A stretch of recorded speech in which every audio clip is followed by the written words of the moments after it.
Vida e Saúde de volta, a gente continua falando aqui sobre os desafios de ser pai, de ser mãe, de educar, de ensinar, tudo com amor e tentando tirar a culpa dessa jogada, porque hoje em dia a gente busca a perfeição.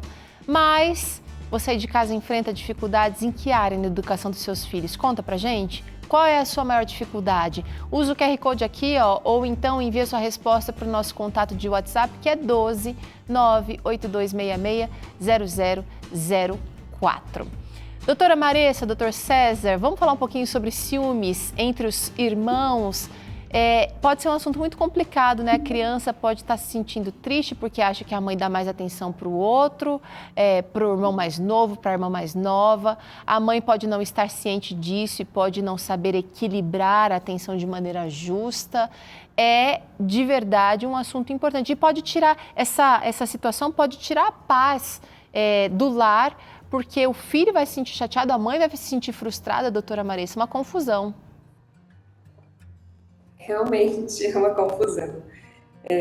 Pais, a gente precisa pensar bem claramente que é comum que muitas vezes a gente tenha aspectos semelhantes com os nossos filhos, né? Traços nossos que são parecidos com o filho ou parecido com o outro, e a gente acaba se identificando com os nossos filhos de maneiras diferentes, né? Porque eles têm características nossas também. Então é comum que às vezes a gente se aproxime mais de um filho, porque tem mais interesses por coisas que ele também, e aí a gente se sinta mais distante do outro, e as crianças percebem esses movimentos, que eles são dinâmicos na vida da gente também, né? Porque a gente vai encontrando hobbies, os filhos vão encontrando hobbies, e essa dinâmica, ela vai sempre se modificando. Então, se você está percebendo que você tem mais facilidade para lidar com um filho do que com outro, esse filho vai perceber também, né? Então, pode ser que apareça esse ciúme. E é importante a gente detectar isso para a gente poder pensar em como agir. Muitas vezes uma forma de ajudar é sentar com o filho e falar assim, olha, vamos fazer alguma coisa junto? Vamos sair junto? Passar mais tempo com essa criança, né? As crianças pequenas, elas vão ter dificuldade de dizer, pai, estou sentindo falta de você, você passa mais tempo com meu irmão do que comigo. Os mais velhos e adolescentes vão ter mais facilidade para falar. Então a gente precisa estar antenado a pequenas pistas, né? Muitas vezes eles vão falar, você gosta mais do fulano do que de mim, você passa mais tempo com ele do que de mim. Vai aparecer como uma reclamação, né? E isso já tem que fazer com que a gente pense em uma forma de tentar driblar isso. Existem formas simples, eu posso contar algo que eu fiz na minha casa. O ano passado, meu filho mais velho teve que fazer tratamento na fisioterapia. Então, só o fato da gente sair, de eu levá-lo na fisioterapia, depois dar uma volta com ele, fez com que a gente se aproximasse e a gente ficasse... o relacionamento melhorou, porque ele sentia que eu estava passando mais tempo com o irmão mais novo, que era mais novinho, e é bem comum a gente dar mais tempo para os menores, porque eles são menos autônomos, né? Mas isso foi algo que funcionou na minha casa. São pequenas coisas que a gente pode fazer, até colocar na nossa rotina, né? Levar ele na natação, aproveitar para tomar um sorvete junto, para dar uma volta na praça. São coisas pequenas que a gente pode fazer que ajudam a minimizar essas queixas, e a nossa relação com eles melhora também. A gente se sente muito mais próximo.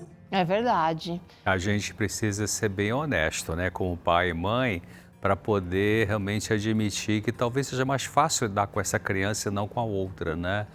E que então eu vou ter que fazer isso como a doutora Maressa falou, né? Realmente compensar de alguma forma ou outra e dar mais tempo para outra criança. Mas primeiro tudo tem que ser honesto, porque tem pais que negam. Não, eu amo tudo igual, eu trato tudo igual, eu gosto do mundo igual, é tudo igual. Ei, é louco, não é bem assim, né? Preste atenção. Chegou uma interação aqui que eu quero trazer na tela, quero a ajuda de vocês. A Jaqueline Magés que está dizendo como reforçar a autoestima e a autoconfiança. Acabo super protegendo, pois fico com muita dó quando ela está com dificuldades, como por exemplo, Jaque, eu não sei se você enfrenta aí, mas problemas na escola, inclusive de relacionamento, bullying. Como é que faz para lidar quando a gente vê que o nosso filho está ficando para trás ou está sendo passado por cima, passado para trás, doutora Maressa?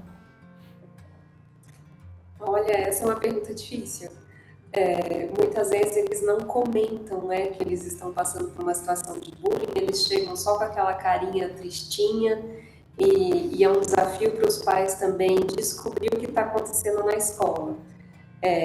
Eu gosto de usar uma técnica com os meus filhos, que é mais ou menos assim: filho, o que você fez de mais legal hoje? O filho, aconteceu alguma coisa que te deixou muito chateado? Aconteceu alguma coisa muito engraçada? Porque se a gente falar com uma criança pequena, foi legal o seu dia? O que aconteceu na escola? Ele só vai falar, papai, foi tudo bem, né? E aí fica o assunto. Então, se você faz perguntas específicas para a criança, ela vai conseguir te dizer, inclusive, quando um aluno fizer uma brincadeira que ele não gostou. E aí você abre o diálogo para falar: filho, não é legal o que esse amiguinho fez, a gente precisa respeitar e ele não está respeitando você. E o que eu ensino para os meus filhos é sempre assim: olha, você pode dizer para ele, ou você deve dizer para esse coleguinha que você não gostou do que ele está fazendo. E se ele continuar fazendo, você deve dizer para um superior o que está acontecendo, para que ele possa intervir. E assim vai. E dizer para a mamãe também o que está acontecendo, né? Porque quando uma situação como essa não se soluciona, cabe os pais entrarem, marcarem uma conversa com a escola, explicar o que está acontecendo, porque isso precisa ser também abordado na escola, não é só em casa, né? É um assunto importante que deve ser abordado em casa e na escola. A gente não pode minimizar esse problema, porque o bullying causa muito sofrimento nos nossos filhos e ele está muito relacionado com a depressão infantil. Doutor César. Porque a gente sabe, quem tem 2 filhos ou mais, os filhos são diferentes. Então, vai ter uma criança que ela tem mais habilidade para, por exemplo, arrumação do que outra, né? Então, se a pergunta da interação que teve aqui, como ajudar a desenvolver autoconfiança, autoestima na criança. Então, se você tem uma criança que ela, por exemplo, não é organizada, é o perfil dela, ela tem outras virtudes, mas não é isso aí, o irmãozinho é.